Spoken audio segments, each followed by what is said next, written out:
Lo primero, felicidades por el largometraje. Es cierto que como humanos pecamos de edulcorar el pasado hasta el punto de muchas veces convertir un recuerdo en algo mucho más idílico y nostálgico.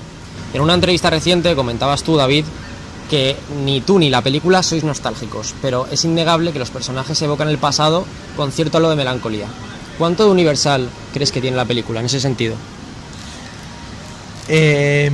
Bueno, el intento siempre es partir de una experiencia o de personajes con intereses muy particulares, porque reproducimos un poco lo que uno ve en la vida. Es decir, la gente pone sus intereses particulares, su forma de ser personal particular, pero sin darse cuenta de que en el fondo eso le emparenta con el mundo y con los demás, ¿no? Porque todas las relaciones personales, todos los conflictos de cualquier persona son compatibles con todos los demás. Entonces, uno cuenta un pequeño conflicto en una película y si lo hace bien, eso tiene una irradiación, una universalización. Entonces, a mí me gusta que las películas respondan, o sea, que el director no sea una figura tan absorbente sobre la película donde todo lo capitaliza, sino que ya en la escritura del guión a mí me gusta que una vez que creas los personajes y creas la situación, te dejes un poco guiar por ellos en el tono,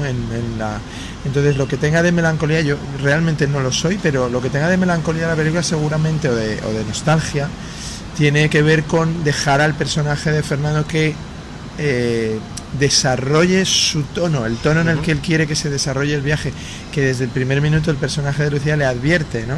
Y le dice, no quiero, ¿qué tal? Pero si él no puede evitarlo, porque a lo que le llegue en el viaje es resolver la duda de si no perdió la gran oportunidad de su vida a los 16, 17 años, y si esa pérdida de oportunidad es lo que tiñe un poco la incapacidad para resolver el presente, ¿no? Y un poco ese es el desarrollo de la película, con obviamente todos los elementos que se salen de eso, ¿no? Genial. Pues te lo ha dejado un poco complicado. Es que ¿qué aporto? No, refiriéndote a lo que has dicho, es que es la universalidad de la película. Bueno, pues todo el mundo va a cumplir 40 años en un momento dado, ¿no? La película no habla exclusivamente de eso, pero es el título y es una edad a la que se acercan estos dos personajes que tienen que ver, un poco hacer balance de si aquellos sueños o aquellas ideas que tenían de hacia dónde ir en su vida, pues se ha cumplido o no. Entonces mi personaje quizás sea el más, bueno, el que tiene más esa parte más nostálgica, pero bueno, al final en el viaje él descubre que el presente es bastante importante y lo que le está ocurriendo con el personaje Lucía y la nueva vida que tiene Lucía, pues no tiene nada malo, ella se ha acostumbrado y bueno, él solo quiere que retome la música un poco, pero ella también sigue cantando y lo hace bien, está en forma, o sea que no habría mucho más problema. Genial. En lo personal me parece bastante significativo el corte intimista de la película. Incluso lo comentamos antes, me resulta bastante inconcebible contar esa misma historia de otra forma.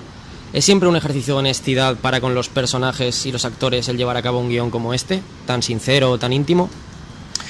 Bueno, en eso yo creo que cada director tendrá su planteamiento. Yo he hecho del mío una especie de sentimiento de que es más importante comunicarte en primera persona y con una cierta intimidad de espectador a espectador que el de tratar de absorber inmediatamente, digamos, a una masa gigantesca y ponerla que si eso pasa sea por la acumulación de individuos que se sientan. Entonces trato de hablar de tú a tú con el espectador y para eso el tamaño para mí más interesante suele ser el tamaño más pequeño. Encuentro que como en una cena, siempre pongo ejemplos porque la gente oye cosas y dice, es demasiado abstracto, ¿qué quieres decir? Y entonces le digo a uno, ¿tú dónde te sientes más correspondido? ¿Cuando cenas a solas con una persona o cuando estás cenando en un grupo con 45, ¿no? Pues esa misma sensación es la que trato de crear en la película, que es que la gente sienta que hay algo en lo que le estás dejando asomarse, algo muy íntimo, algo muy particular de él. No sé si lo conseguiré siempre, pero ese para mí es un reto, ¿no? Que el placer sea una comida de 2 y no que estés ahí en una comida de 45 donde nunca se habla de lo que te interesa y además a lo mejor la persona con la que mejor química tienes está 40 sillas más lejos. Es horrible. En cambio, cuando estás 2, 3, hay comunicación verdadera, ¿no? Claro. Y para ti, Fernando, ¿cómo ha sido afrontar este proyecto? Bueno, yo creo que el formato en lo que se ha rodado es el adecuado, porque es verdad que si fuese más una superproducción, pues toda la parte íntima de la película se perdería en pos de pues cumplir el plan de rodaje, justificar un presupuesto, unos gastos, y esto ha sido un poco lo que la idea nació de David, la forma en que le quería el proyecto, y yo encantado porque era como un sueño volver a trabajar con David después de La Buena Vida y con Lucía, y entonces ha surgido todo, o sea, a nivel interpretativo nos nutríamos Lucía y yo un poco de lo que había pasado, lo que habíamos vivido haciendo La Buena Vida, y sobre todo pues que ya años más tarde, pues bueno, como actores tenemos más facilidad, pero sobre todo la dirección de David, que era algo muy sencillo, muy sutil, pero que nos puso desde el primer momento, desde la primera secuencia, en la línea de qué era lo que queríamos contar, ¿no? Entonces es una película de sentimientos, de respiraciones, de silencios, de miradas, y bueno, eso a mí como actor me gusta mucho, y Lucía también se sintió muy cómoda en eso, entonces claro, felices. Bueno, la gran pregunta que yo creo que nos hacemos todos: ¿por qué estos actores y no otros 2 décadas después, prácticamente, un poco más de 2 décadas de La Buena Vida? Porque un día, estando en mi casa, hace mucho tiempo, yo el actor que más he admirado en el cine, o uno de los que más he admirado, es Marcello Mastroianni, el actor italiano. Y un día, que no sabía muy bien qué hacer ni cómo entretener el tiempo, y en vez de ver un partido de fútbol busqué unas viejas entrevistas que hacía en la tele en un programa que se llama Fondo Joaquín Soler Serrano, y me sorprendió que había hecho una Marcello Mastroianni, que fíjate, ¿no? Y escuchando la entrevista de Marcello Mastroianni, en un momento dado, claro, el que ha trabajado con tantos directores, con tanta fidelidad y repitiendo con muchos de ellos, le preguntaba a Marcello Mastroianni que con qué director había tenido mayor afinidad.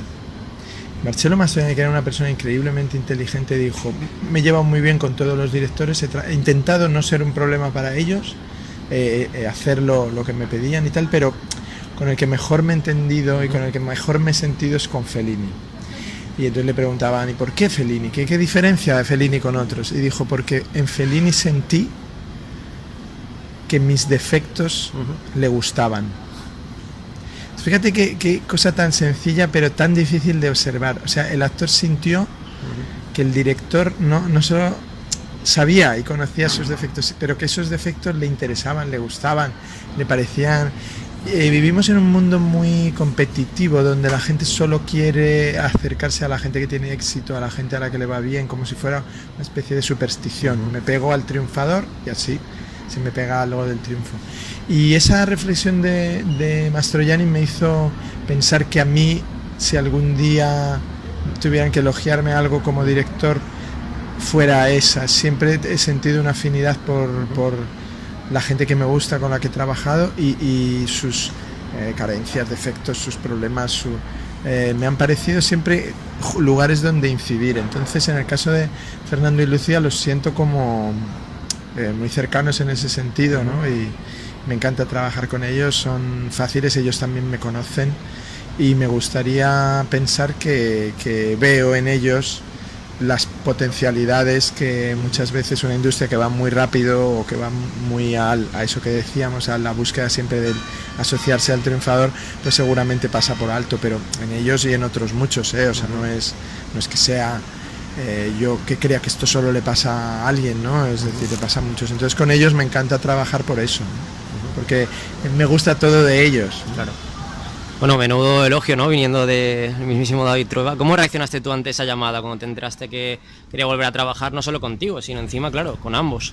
Hombre, es que el proyecto surgió, que hablamos con David, Lucía y yo, y bueno, estábamos reunidos, después de La Buena Vida nos seguimos viendo muchas veces, y era como llevamos tiempo sin hacer una peli, sin hacer cine. Entonces David, pues, no sé, nunca pensamos que esa conversación iba a surgir este proyecto. Y luego David nos llamó al cabo del tiempo, dijo: oye, que tengo un guión, mirarlo a ver si os apetece.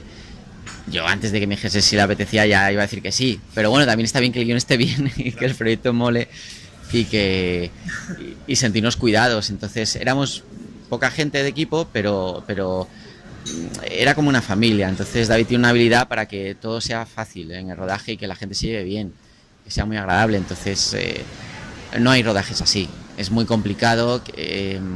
Cuando hay unas exigencias de una gran producción, pues esto no se da, pero igual yo he hecho películas muy pequeñas y que el rodaje ha sido un auténtico infierno, que dices, encima de que es una peli pequeña es un infierno, pero con David ha sido muy agradable, y luego los paisajes de la película, la manera de rodar, no íbamos a contrarreloj, sino que si había que parar más y hacer una toma varias veces se hacía, y si era un paisaje más bonito, pues se cambiaba y íbamos a otro paisaje. O sea, es bueno, pues total libertad, ¿no? Entonces, yo sentía un poco que somos ya familia, y eso no quiere decir que no se esfuerce uno en el trabajo o que tenga que hacerlo bien, sino que eso está unido, pero es mucho más fácil trabajar si las circunstancias son buenas. A mí me ha llamado mucho la atención, está claro que la película es una consecución lógica también de tu carrera, no solamente como director, sino también como novelista y persona dedicada al mundo de las letras, pero la influencia quizá de, bueno, hablando del corte intimista, ¿no?, de directores como Xavier Dolan, Sofía Coppola, ¿ha habido quizá algunas directrices o algunas personas en las cuales te hayas basado para poder tener una línea de trabajo quizá algo diferente al resto de películas en este proyecto? Me gusta eso de esas dos referencias, porque habitualmente me mencionan más Richard Linklater o a lo mejor gente que ha trabajado más en la búsqueda del reflejo del paso del tiempo en el cine, ¿no?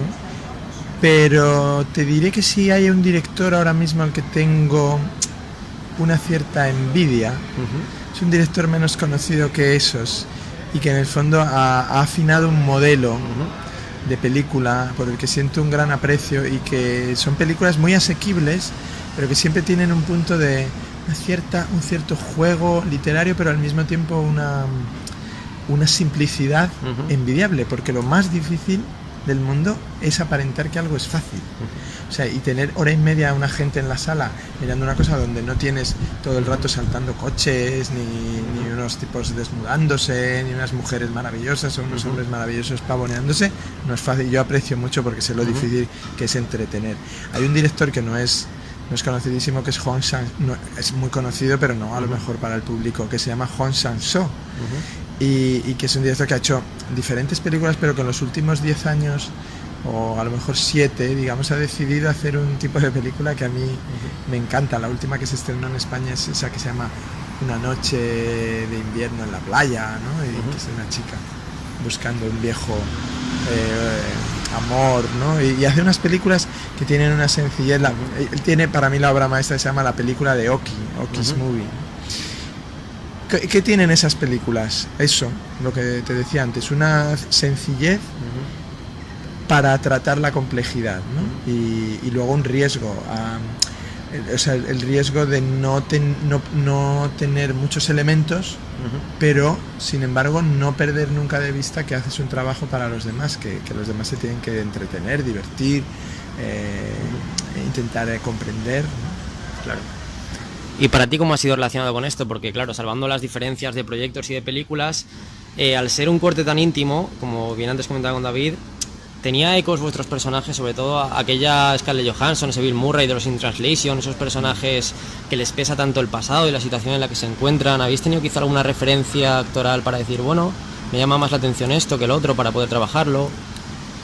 Hombre, es que los personajes eran cercanos en cuanto a lo que les pasa, porque yo estoy en esa edad, o sea, no sé, yo quise hacer un trabajo muy sincero, y también lo que dice David, ¿no? Que para un actor, todos tenemos nuestro ego, por eso somos actores, sería intentar demostrar las técnicas que tenemos o lo que hemos aprendido, pero creo que era más difícil mostrarte con la vulnerabilidad del personaje y intentando hacer fácil algo que tampoco fue muy difícil, pero no era sencillo, era complicado, porque David busca cosas en la esencia, pues eso, sutiles, ¿no? Y era complicado. Yo me dejé guiar por él, casi ni te das cuenta que te está dirigiendo, que eso es lo bueno, que no sientes que haya un deber, sino que es como sumar, ¿no? Lo que él quiere y más lo que tú le puedes dar.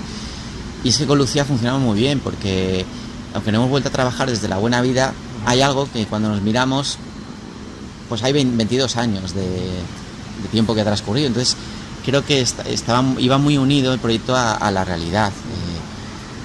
No sé, creo que era eso. Pues por último, y acabamos, es innegable, David, que en esta película te has decantado por el diálogo, en ocasiones por encima de los hechos. Hay gente que supongo que no estará tan de acuerdo. A mí, por ejemplo, es algo que me ha fascinado.